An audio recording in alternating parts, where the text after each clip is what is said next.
कहानी 8 साल पुरानी है, बात 2017 की है, तारीख 19 दिसंबर थी। इत्तेफाक से ये भी दिसंबर का महीना चल रहा है। राजस्थान में एक जगह है जालौर। करीब दोपहर का वक्त था। जालौर पुलिस स्टेशन की घंटी बजती है। एक शख्स फोन पे बताता है कि साहब एक सड़क किनारे एक कार है और उस कार में आग लग गई। पुलिस इस खबर को सुनती है, फोन करने वाले से पता पूछती है और फिर अपनी टीम को लेकर मौके के लिए रवाना हो जाती है। जब पुलिस मौके पर पहुंचती है तो पाती है कि कार जो आग लगी थी वो बुझ चुकी है, लेकिन कार पूरी तरह से जली हुई है। आसपास के लोगों ने घरों से बाल्टियों में पानी भर भर कर आग को बुझाने की कोशिश की थी। कार बुरी तरह जल चुकी थी। पुलिस अब कार के अंदर झांकती है।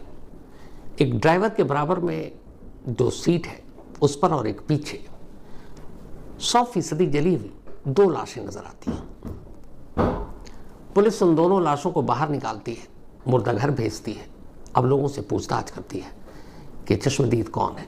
तो पता चला कि कार में जब आग लगी तब कोई भी चश्मदीद नहीं था, लेकिन एक शख्स चीखता हुआ आया था और उसने कहा कार में आग लग गई है, बचाओ बचाओ। तो गांव के लोग आए और उन्होंने फिर उस आग को बुझाया। अब पुलिस के सामने सवाल ये था कि वो शख्स है कहाँ। तो पता चला कि वो खुद आग बुझाने की वजह से झुलस गया था। तो आसपास के लोग उसे एक नज़दीकी अस्पताल में ले गए। पुलिस ने लाश को कब्जे में लिया, अस्पताल भिजाया, फॉरेंसिक टीम बुलाई, गाड़ी का मुआयना किया और इसके बाद अब यह हादसा कैसे हुआ इसको बताने के लिए एक ही शख्स था जो उस कार में सवार था। अब पुलिस की एक टीम उस अस्पताल में पहुंचती है। वहां जाने के बाद एक घायल, बहुत ज़्यादा नहीं लेकिन झुलसा हुआ था, उससे पूछती है पुलिस तुम्हारा नाम क्या है। वो बताता है मेरा नाम दीप राम है। पुलिस पूछती है कि कार के अंदर जो 2 औरतों की लाशें मिली हैं वो कौन है। तब वो बताता है उनमें एक का नाम मालू देवी और दूसरे का नाम है डॉली नहीं बल्कि दौली। तो एक मालू देवी और दूसरी डॉली, दोनों की उम्र करीब 30 से 34 बरस। उसने बताया कि वो दोनों मेरी पत्नी है। मालू देवी मेरी पहली पत्नी और दूसरी पत्नी जो थी वो डॉली थी। तो पुलिस ने जो बेसिक सवाल जवाब होते हैं कि आप कहाँ से आ रहे थे, कहाँ जा रहे थे, आग कैसे लगी, किस वजह से लगी। तो जो दीप राम ने बयान दिया वो ये था कि सुबह वो अपने घर से निकला था और अपनी दोनों बीवियों को एक जौहरी की दुकान पर ले जाकर उन्हें उसने कुछ गहने दिलवाए और गहने खरीदने के बाद अब वो घर लौट रहा था। तभी अचानक गाड़ी में कुछ खराबी आई। उसने उतर कर देखा, तब तक कार में आग लग गई। वो वापस अपनी दोनों बीवियों को बचाने के लिए कार की तरफ भागा, लेकिन ऑटो लॉक की वजह से कार का दरवाज़ा बंद हो गया। अब कार में आग लग चुकी थी, कार जल रही थी और वो बाहर से आग बुझाने की कोशिश कर रहा था, जिसकी वजह से वो भी जल गया। फिर उसने शोर मचाया तो आसपास के लोग आए, घरों से पानी बाल्टी में भर भर कर लाए, आग बुझाने की कोशिश की, लेकिन शायद आग की लौ बहुत ज़्यादा तेज़ थी और बुझ नहीं पाई। और फिर तब तक अंदर दोनों थी, कार का दरवाज़ा खुल नहीं पाया, तो दोनों बीवियाँ, उनकी मौत हो गई। उसके इस बयान के बाद पुलिस ने अब उसके बयान की जो है सच्चाई को जानने का फैसला किया। जिस जौहरी का उसने पता बताया, उस जौहरी की दुकान पुलिस की एक टीम गई। वहाँ उसने बताया कि हाँ, दीप राम नाम के शख्स अपनी 2 बीवियों को लेकर आए थे, उन्होंने कुछ गहने खरीदे थे। जिस जगह ये हादसा हुआ वहाँ के कुछ चश्मदीदों से पुलिस ने पूछताछ की। चश्मदीदों ने बताया कि ये कार अचानक रुकी और इसके बाद जब रुकी तब तक तो कार में आग लग चुकी थी। उसमें से ऐसा कोई भी चश्मदीद नहीं था जिसने रुकने के बाद आग लगते हुए देखा हो, यानी जो भी थे वो बाद में आए। तो उन्होंने कहा एक शख्स चीख रहा था, हम लोग भागे उसकी तरफ, देखा कार में आग लगी हुई है, हमने बुझाने की कोशिश की। उन्हीं में से एक शख्स ने बताया कि कार के जो 4 विंडो थे उस पर ब्लैक, मतलब वो शीशा चढ़ा हुआ था, उसके ऊपर काला शीशा था। वो 1-2 ऐसे विटनेस थे जिन्होंने कार को पहले देखा था जहां पर यह हादसा हुआ।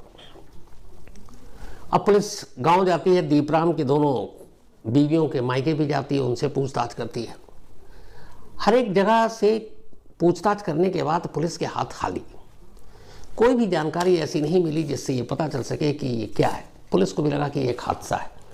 कुछ उन्होंने कार के इंजीनियर को भी बुलाया और पूछा कि क्या ये ऑटो लॉक हो सकता है। उन्होंने बताया बिल्कुल हो सकता है, अगर कार में कोई हादसा हो जाए, वायरिंग ख़राब हो जाए, जल जाए, तो ऑटो लॉक में दरवाज़ा बंद हो जाता है।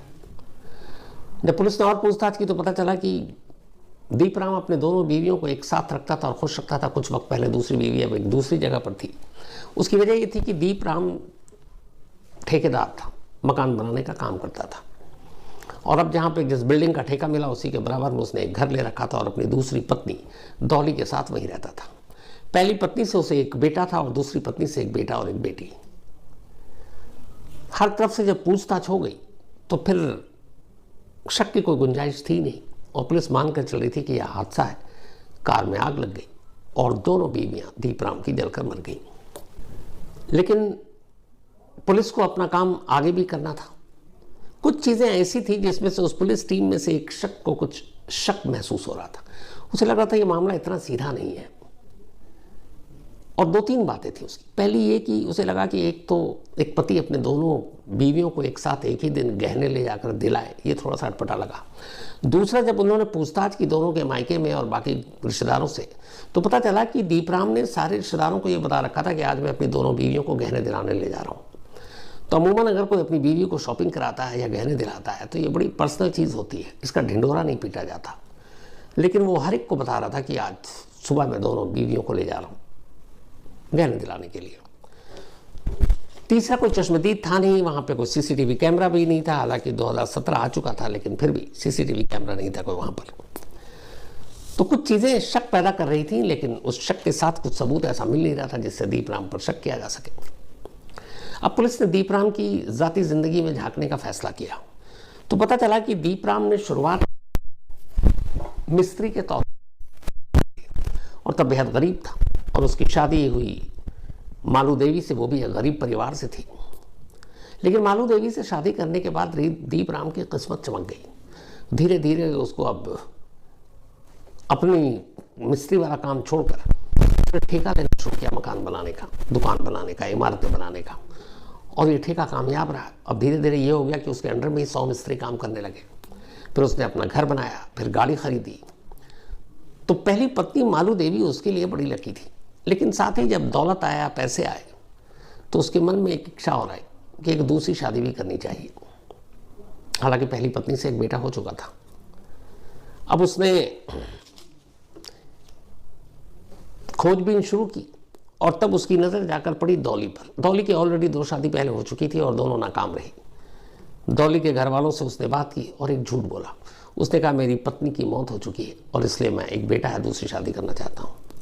कहते हैं डॉली से शादी करने के लिए डॉली के बाप को उसने 5 लाख रुपए भी दिए। डॉली की शादी हो गई। अब उसके बाद, शादी करने के बाद डॉली घर आती है। जब घर आती है तो पता चलता है कि दीपराम की पहली पत्नी जिंदा है, यानी कि मालू देवी। इस बात में झगड़ा होना शुरू हो गया। अब दोनों में झगड़ा अक्सर होता है। झगड़ा यहाँ तक भी एक बार पहुँचा कि पंचायत बिठानी पड़ी। फिर पंचायत ने फैसला सुनाया कि ठीक है, तुम अपनी दूसरी पत्नी के नाम 10 लाख की एक एफडी कराओ। तो उसने एफडी कराया। फिर डॉली ने कहा कि नहीं, अब मैं अलग रहूँगी। उसने ये भी किया और ये सारी चीज़ें चलती रहीं। लेकिन डॉली उससे अक्सर झगड़ा करती इसी बात पर कि तुमने झूठ बोलकर शादी की कि तुम्हारी पहली पत्नी मर चुकी है। तो जब ये कहानी सामने आई और दूसरी पत्नी की और डॉली की लड़ाई की, तो फिर पुलिस के कान थोड़े से खड़े हुए।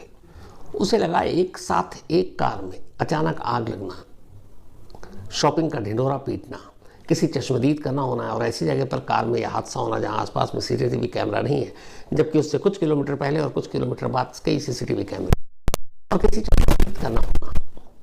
अब पुलिस ने फिर जो कार एक्सपर्ट्स हैं, फॉरेंसिक एक्सपर्ट्स हैं, उनसे कहा कि दोबारा कार का मुआयना किया जाए।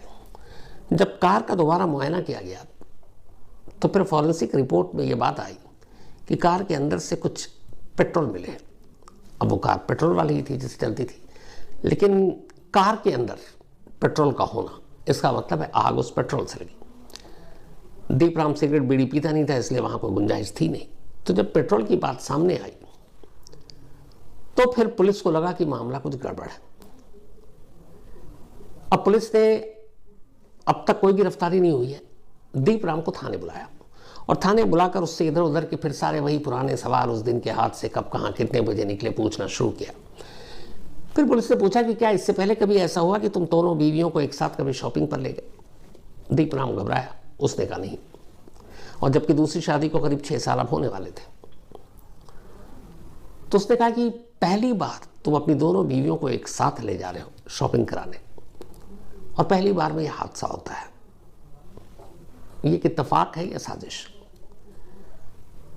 कई सवालों के बीच में लगातार दीपराम पुलिस को उलझाता रहता है, लेकिन फिर पुलिसिया अंदाज में जब उससे सवाल होता है, क्योंकि पुलिस को ये मालूम था कि इसमें और कोई कहीं से अभी तक मिल नहीं रहा है, सुराग या कोई और किसी पे शक करे, तो फिर जब पुलिसिया अंदाज में उससे पूछताछ हुई तो दीपराम ज्यादा देर तक टिक नहीं पाया और उसने सच बता दिया।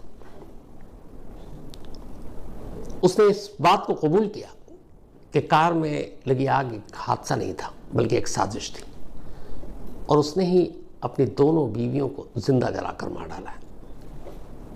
पुलिस ने पूछा, ये कैसे किया तुमने?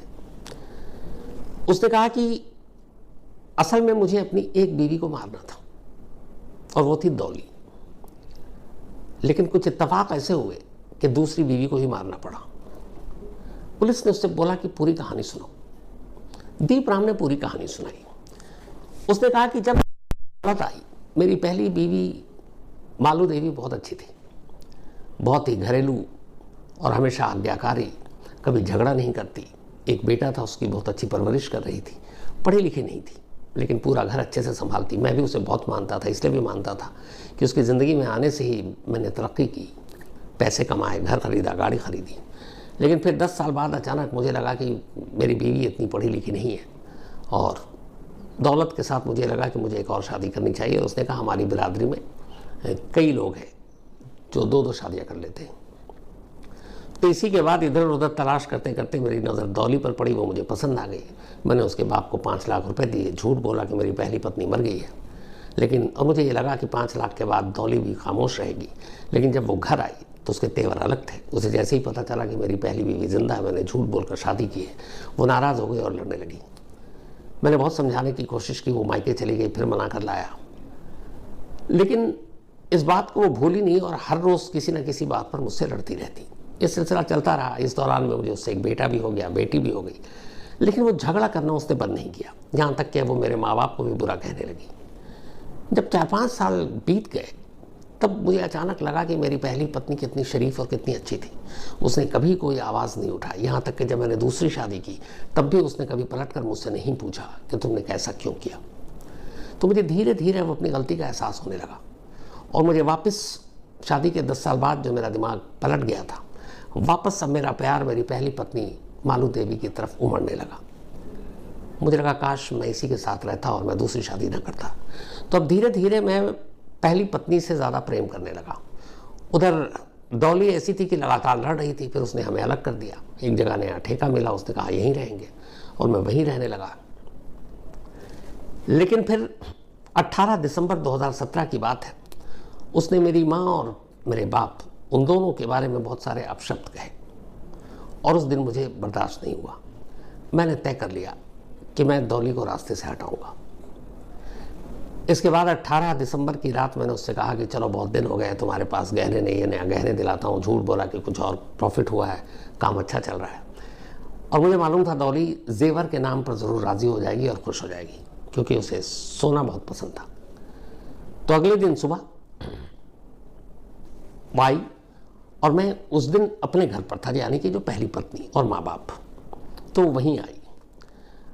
बोले कि ये सिर्फ डॉली और मुझे पता था, लेकिन डॉली जैसी कार में बैठी तो मुझे ये भी था कि किसी को शक ना हो कि मैं कहाँ जा रहा हूँ और लोगों को ये हो कि शॉपिंग कराने जा रहा हूँ। तो मैंने ज़ोर से घर में बोला अपने माँ और पिताजी को सुनाने के लिए कि मैं डॉली को जेवर दिलाने के लिए ले जा रहा हूँ, ताकि वो लोग सुन लें और कल को पुलिस पूछताछ करेगी तो बता दें कि वो तो शॉपिंग करने गया था। और मैं जेवर खरीदता भी था कि एक और सबूत होता। लेकिन इत्तेफाक से जब ज़ोर से बोला तो मेरी पहली पत्नी मालू देवी ने ये बात सुन ली और वो दौड़ते हुए आई। उसने कार का दरवाज़ा खोला और वो बैठ गई। मैंने पूछा तुम कहाँ जा रही हो? उसने कहा कि आप डॉली को दिलाएंगे तो मुझे भी कुछ जेवर दिला दीजिए, मैंने आपसे कभी कुछ नहीं मांगा। बोला मैं थोड़ी देर तक सोचता रहा क्या करूं। अगर उसे उतारता हूं वो चली जाती है तो उसके दिल पे बात लगेगी, और बिठाता हूं तो जो मैं करने जा रहा हूं उसकी वो चश्मदीद बन जाएगी। तभी मुझे अचानक ख्याल आया कि अगर मैं डॉली के साथ अपनी पहली पत्नी मालू देवी को भी जिंदा कार में जला दूं तो फिर कोई शक नहीं करेगा कि दौली का कत्ल मैंने किया, क्योंकि सबको पता है कि मालू देवी के साथ यानी मेरी पहली पत्नी के साथ रिश्ता बहुत अच्छा है, सारे लोग गवाही देंगे। बोला उसी पल मैं घर से निकल रहा था एक कत्ल करने के लिए। अब मैंने 2 कत्ल करने का फैसला किया। रात को ही 2 लीटर पेट्रोल खरीद रखा था और उसे कार में रखा हुआ था। इसके बाद लेकर गया, उन दोनों को जौहरी की दुकान में ले जाकर जेवर दिलाया, वापस आया। मुझे पता है कहाँ सीसीटीवी कैमरा है, कहाँ सन्नाटा है। गांव की तरफ जब लौटने लगा तो एक जगह गाड़ी रोकी। मैंने कहा 1 सेकंड, और उसके बाद मैंने पेट्रोल डाल दिया ऊपर से, गाड़ी को लॉक कर दिया और उतरते उतरते थोड़ा सा पेट्रोल गाड़ी के अंदर भी फेंक दिया। दरवाज़ा लॉक था। उसके बाद मैंने माचिस से आग लगा दी।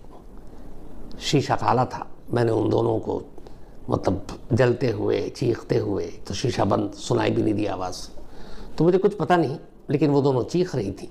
जब मुझे लगा कि अब आग पकड़ चुकी है पूरी तरह से और दरवाज़ा लॉक है, तब मैंने थोड़ा सा उसी आग से अपने हाथ वाथ को जलाया ताकि ये लगे कि मैं बचाने की कोशिश कर रहा था। फिर मैंने चीखना शुरू कर दिया, दौड़ना शुरू कर दिया। आसपास से कुछ लोग दूर गुजर रहे थे, उनको मेरी चीख सुनाई दी। वो लोग भाग कर आए, पानी से बुझाने की कोशिश की, लेकिन तब तक आग अपना काम कर चुका था। दीपराम ने अपना जुर्म कबूल कर लिया। इसके बाद ये मामला अदालत में पहुंचा। साल भर पहले निचली अदालत ने अपना फैसला सुनाया। दीपराम को अपनी 2 बीवियों के कत्ल के इल्ज़ाम में उम्र कैद की सज़ा दी और इस वक्त भी वो उम्र कैद की सज़ा काट रहा है। हालांकि इस फैसले को उसने हाई कोर्ट में चुनौती दी है, लेकिन अभी फैसला आया नहीं। तो दीपराम की कहानी के हिसाब से उसे मारना एक बीवी को था, पर सिर्फ शक ना हो किसी को उसके ऊपर, और शक से बचने के लिए उसने अपनी दूसरी बीवी की भी जान ले ली, यानी पहली बीवी की। शायद ये पहला ऐसा मामला होगा जिसमें पति ने एक साथ एक ही वक्त तरीके से अपनी 2 बीवियों का कत्ल किया। तो ये थी आज की कहानी।